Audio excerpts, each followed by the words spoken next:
we're going to be talking about my new build going into Season 17, Season of the Haunted, and what I will be using for the foreseeable future. This build is future-proof in pretty much any respect. I don't believe I have any seasonal mods. Yeah, no seasonal mods anywhere. This build is very future-proof. The only time that any of these things will change is if something in the sandbox is changed, like in terms of inner accuracy, or if they bring back special scav or whatnot. But other than that, this is the build that I will be using. I might change it up a little bit, but as of right now, this is the build. I would like to have more discipline than strength. Anyway, without further ado, let's get into the subclass, fragments, aspects, and abilities portion. So for my super, I use Spectral Blades. That's a given. I've been a Spectral Blade for years now, or a Spectral Blade main for years now at this point. So, and then I use Gambler's Dodge to give me my Smoke Bomb back, and then Strafe Jump, and then Snare Bomb with a Void Wall, and then Stylish Executioner and Vanishing Step, and then Echo of Instability, and Echo of Dilation, Echo of Bleaching, and then Echo of Expulsion. So just to go over it again, to explain the synergy of this build and why I use this in particular, whereas like you'll see other people that play Night Stalker, they tend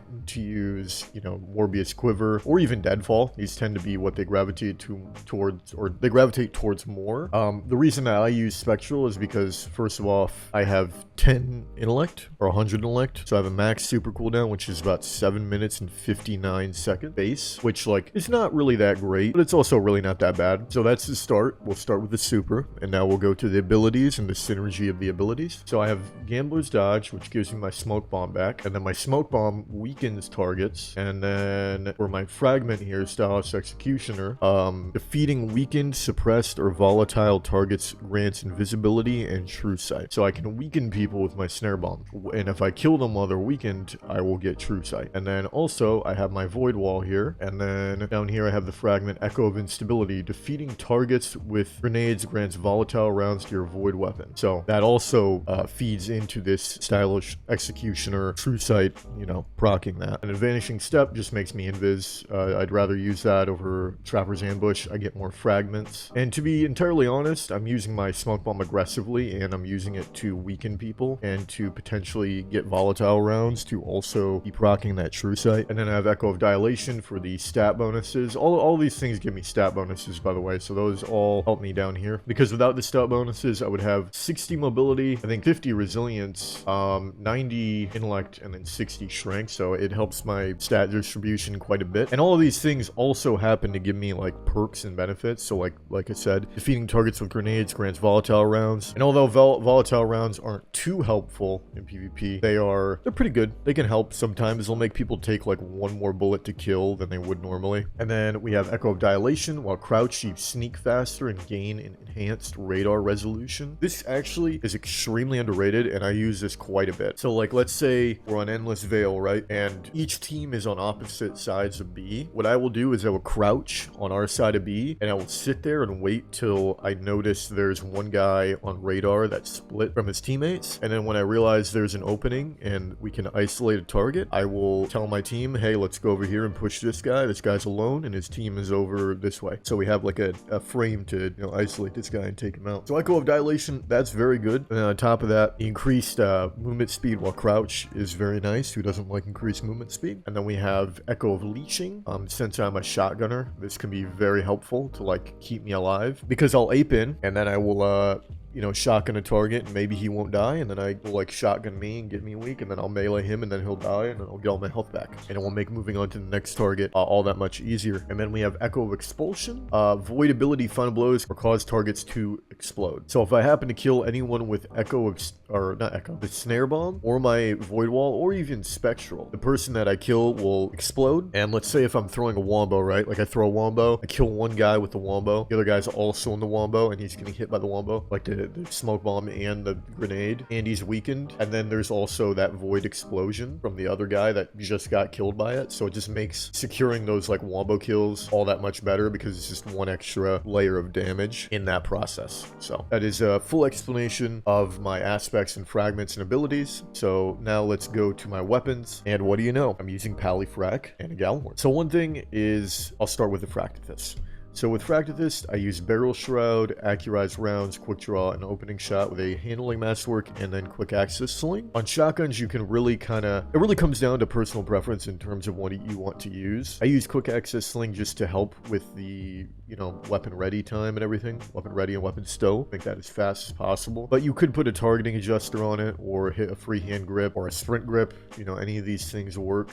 So the mods I would, once again, Radar Tuner could be good, Targeting Adjuster, Radar Booster, Freehand Grip, Icarus Grip, Sprint Grip, and Quick Access Sling. The only thing is, if you are using Stompies, I really do not recommend Icarus Grip, but if you are in another subclass using another exotic, then yes, I would recommend that. Okay, so now onto my Pally. So my Pally is a void weapon, so when I get a grenade kill, I will get volatile rounds on my Palindrome. This one I'm using currently does not have Vanguard Vindication, but I do have a roll, and let me see.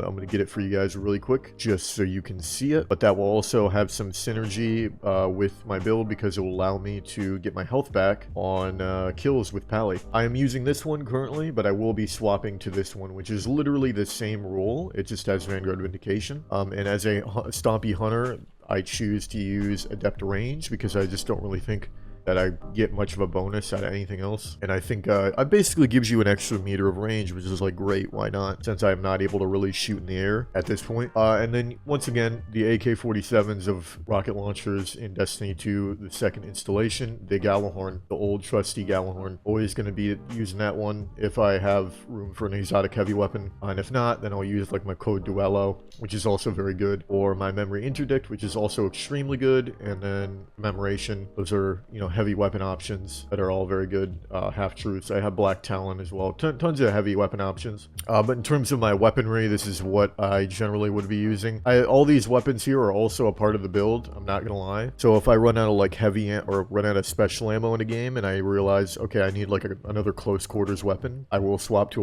a multi-mat. And if I find myself needing a really long range weapon, then I'll either swap to like, No Time to Explain. I'll have to take out my Gallahorn for that, so it's a little bit less convenient. So if I don't really have that much time, then I'll put on a Messenger or this Perseus D Scout, or I'll swap to Pointed Inquiry if I have special ammo and just want a long-range weapon, or Last Tradition, or even Polaris Lance if I really have time to swap off my heavy weapon. For me, that's something that I do. I utilize everything, so it's like, okay, I have these weapons on me, like currently in my hand, but I also have all these weapons that I can pull from my inventory that I can use in between the round and stuff, which is definitely something I see a lot of people don't really utilize too much, because I think it's like it's kind of a lot, I think, to like be like, okay, I'm out of ammo, let me swap to this other weapon, let me go around this corner and swap to this SMG, and then come around the corner and fight him with the SMG I just swapped to in like 30 seconds ago. It's a little much, so I understand that. And now we'll move on to my armor, the last final part of the build. So I had shotgun targeting here, but I found that shotgun targeting was kind of unnecessary, so I've moved instead to high energy fire with hand cannon targeting. Now, I think high energy fire is not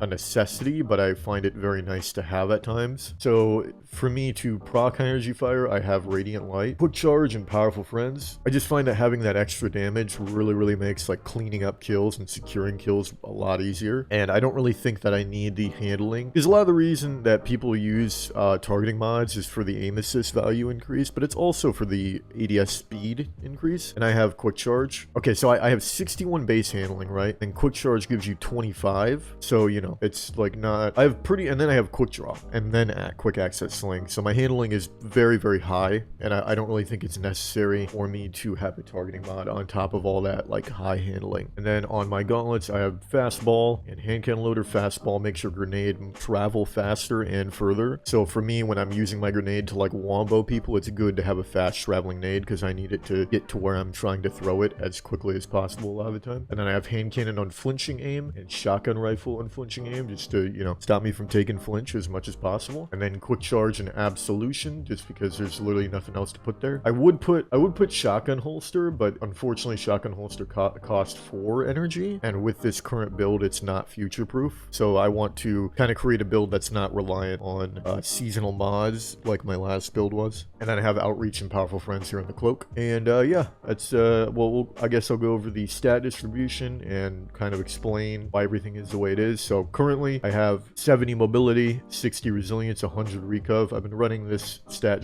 distribution pretty much since Season of Arrivals. I just have always felt that I don't really need that much mobility. This is, you know, the neutral game aspect of the movement and like resilience and all that stuff. This is the stat distribution that I tend to go for generally. And then down here for my abilities, I have 40 discipline, 100 intellect, and 70 strength. So I do wish I had better discipline, but the more I think about it, having my smoke bomb up a lot is very helpful because my smoke bomb can slow and weaken people, and it has a lot of utility, whereas like a grenade is just really good damage. But I enjoy having my smoke bomb up actually very often, and my grenade cooldown's not too bad. But the reason I have my intellect this high, like at 100, is because even if I am playing well in a game, it is very hard for me to get my super up. Like if I'm getting like dumpstered, it's like almost impossible for me to get my super up with this build. I need to be like popping off a lot of the time, or like playing decent. But if I'm getting like absolutely, which it's very rare that a team will just absolutely like trash me, but it's definitely more common if I'm doing a carry. But if I'm like playing stacked, it's very, very rare. But even then, if I'm doing a carry, I'll usually be able to make something happen. But sometimes if they're using like the goofy stuff, then I have to put on the goofy stuff. And then anyway, this is the build. I had some people asking me,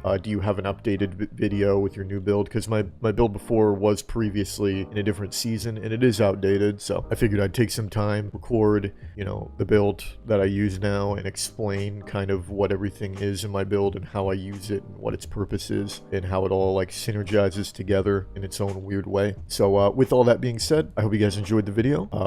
Let me know if you'd like me to make more build videos. I'm definitely gonna make more build videos, but like mainly build videos about like what I use in particular and why I use it and stuff. Just go into detail about that, and I'll see you guys in the next one. Peace out.